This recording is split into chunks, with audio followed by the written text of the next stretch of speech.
2023 کے حوالے سے دوست احباب جو تھے وہ بات کر رہے تھے 2023 کیسا منانا چاہیے اور عیسوی کے حساب سے یہ کس طریقے سے ہے۔ 2023 یہ عیسوی کے حساب سے ہم دیکھتے ہیں تو یہ نیا سال ہے، ٹھیک ہے، آپ نیا سال منائیں، مگر یاد رکھیے کہ مسلمانوں کا نیا سال جو ہے وہ قربانی سے شروع ہوتا ہے اور قربانی پر ہی ختم ہوتا ہے۔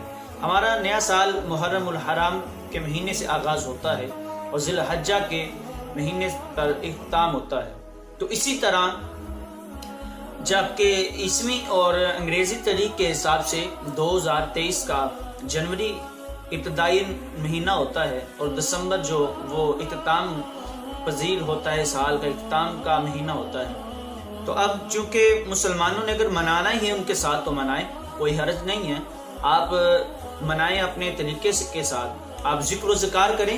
وہ لوگ رات کو نکلتے ہیں اور شرابیں پیتے ہیں اور ڈھول ڈمکے کی تاب پہ ناچ گانا کرتے ہیں، تم نکلو محمد عربی صلی اللہ تعالی علیہ وسلم کا علم بلند کرتے ہوئے ذکر کرو اور ان کی مخالفت کرو۔ جس طرح حضرت موسیٰ نبی علیہ السلام آپ عاشوراء کا دن 9 محرم کے دن روزہ رکھتے تھے عاشوراء کا، تو میرے اور آپ کے آقا مولا صلی اللہ تعالی علیہ وسلم نے فرمایا صحابہ میرے بھائی موسیٰ علیہ السلام کی یہ سنت مبارکہ کو زندہ کرنا ہے، تو ہم نے آپ کی ادا کو زندہ کیا ہوا ہے، تو آپ نے ایسا کرنا ہے کہ آپ نے 9 کا بھی رکھنا ہے اور 10 کا بھی رکھ لیں، آپ ان کی مخالفت کریں۔ تو اسی حوالے سے اگر وہ کر رہے ہیں عیسوی کے حساب سے، انگریزی تاریخ کے حساب سے، تو آپ ایسا کریں کہ آپ بھی ذکر و ذکار میں لگ لیں، عوام الناس کو اس طرف لے کر آئیں، نہ کہ وہ ناچ گانے کی طرف مشغول ہوں اور شیطانی وسوسوں میں نہ پڑیں، شیطانی کاموں میں نہ لگ جائیں۔ آپ رحمان کے بندے ہیں، رحمان کے طرف لے کر آئیں۔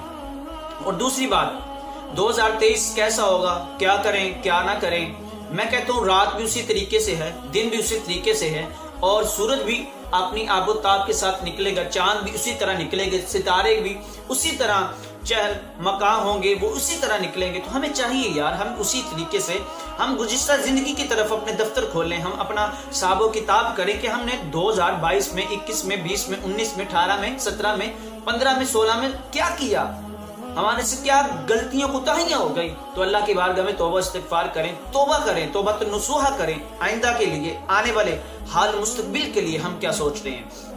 آج فیوچر پلان کیا جاتا ہے، اپنے بچوں کو یہ سکھایا جاتا ہے کہ تم نے فلاں کام کرنا ہے اور بڑا ہو کے فلاں کام کرنا ہے۔ تو میں کہتا ہوں صاحب زندگی کا تو پتہ نہیں وقت کتنی تیزی کے ساتھ گزر رہا ہے۔ میرے شیخ خواجہ درویش محمد یعقوب محدث اعلیٰ حیبت پوری رحمہ آپ فرمایا کرتے تھے کہ بس اللہ کردارو وچ سجدے آنسو بردارو، وقت گیا مڑ ہتھ نہ آوے مگر تینوں سمجھ نہ آوے۔ یہ وقت بڑی تیزی کے ساتھ گزر رہا ہے اور اس کا پتہ نہیں، اس کا علم نہیں ہے کب ہم سے جدا ہو جائے، ہماری یہ سانسوں کی مالا ٹوٹ جائے۔ تو آج وقت ہے کہ ہم اس وقت کی قدر کرتے ہوئے اللہ کے حضور سجدہ ریز ہو جائیں، اور یہ 2023 ہمارے لیے نیا سال ایسا سال بنے کہ ہم اللہ کی بارگاہ میں اس کے برگزیدہ بندے بن جائیں، ہم اللہ کی بارگاہ میں اس کے رسول صلی اللہ تعالی علیہ وآلہ وسلم کے سچے پکے امتی غلام بن جائیں، ہم آقا کریم علیہ السلام کے ہر ادا پہ مار مٹنے والے بن جائیں۔ اسی لیے تو کہ اعلیٰ حضرت امام اہل سنت احمد رضا فاضل بریلوی رحمہ فرماتے ہیں جس کی ہر ادا سنت مصطفیٰ، ایسے پیر طریقت پہ لاکھوں سلام۔ ہمیں چاہیے حضور کی ہر سنت و ہم اتباع کریں، آپ کی ہر سنت، آپ کے ہر فعل، اپنے آقا کے ہر قول پہ مر مٹیں اور آقا علیہ السلام کے ہر فعل قول پہ عمل کریں۔ مجھے ملے اور کہنے لگے کہ میں جب بھی اللہ کی بارگاہ میں ہاتھ اٹھاتا ہوں تو اللہ میرا بگڑا ہوا کام بنا دیتا ہے۔ میں نے کہا صاحب مانگتے کیسے ہیں اور کیا طریقہ ہے آپ کا؟ کہنے لگے حضرت صاحب میرا طریقہ جو ہے وہ مجھے مانگنے آتا ہی نہیں، تو سادہ سا طریقہ ہے۔ میں نے کہا ہمیں بھی بتائیں، ہم بھی اس طریقے سے استفادہ حاصل کریں، فائدہ لیں۔ تو انہوں نے کہا کہ بھائی میں تو اللہ کی بارگاہ میں یوں ہاتھ اٹھا لیتا ہوں اور کہتا ہوں یا اللہ میرے حق میں جو بہتر ہے وہ مجھے عطا کر دے، تو ہی عطا کرنے والا ہے، تو مجھے میرے ذہن میں وہ باتیں ڈال دے جو میرے حق میں بہتر ہیں، تو ہی ڈالنے والا ہے۔ تو وہ یوں ہاتھ اٹھاتے وہ کہتے کہ میں بس اللہ کی بارگاہ میں مجھے کچھ بولنا بھی نہیں آتا. میں کہتا مالک مجھے کچھ سمجھ بھی نہیں آتی, مجھے کچھ بولنا بھی نہیں آتا. اللہ کی بارگاہ میں یوں ہاتھ اٹھا کے اور دعا مانگتا, بس چپ کر کے بیٹھا رہتا آدھا گھنٹہ, ایک گھنٹہ اسے مسلسل دیکھتے ہاتھ یوں ہوتے اور اللہ کی بارگاہ میں یوں آسمان کی طرف منہ اٹھا لیتا, کبھی یوں دیکھتا, کبھی یوں کرتا, مگر گھنٹوں یوں ہی بیٹھا رہتا. ہم پریشان ہوتے تھے, بابا جی بڑی لمبی دعا مانگتے, تو بابا جی سے پوچھا, کہا بیٹا مانگنا آتا ہی نہیں مجھے, اور اس بارگاہ سے میں مانگوں؟ میرے رب بھی تو مجھے جانتا ہے نا. اللہ اکبر کبیرہ, اللہ ہمیں جانتا ہے, مگر آپ رب سے مانگے تو صحیح یار. اپنی جو محنت کی ہے اس کا پھل اللہ آپ کو ثمر اس کا عطا کرے گا, آج نہیں تو کل وہ سامنے آئے گا. آپ اللہ کی بارگاہ میں ہاتھ اٹھا کر مانگے, انشاءاللہ اللہ اس کا آپ کو عمل عطا فرمائے گا. اور دوسری بات, آپ غیروں کے طرز زندگی پر اپنی زندگی مت گزاریں, اور آپ اعلیٰ ہیں, اعلیٰ ظرف رکھیں, اعلیٰ امت میں سے ہیں. نبی اکرم صلی اللہ تعالی علیہ وسلم کہ یہ وہ امت ہے جس کو اخرجت للناس کا لقب عطا ہوا ہے.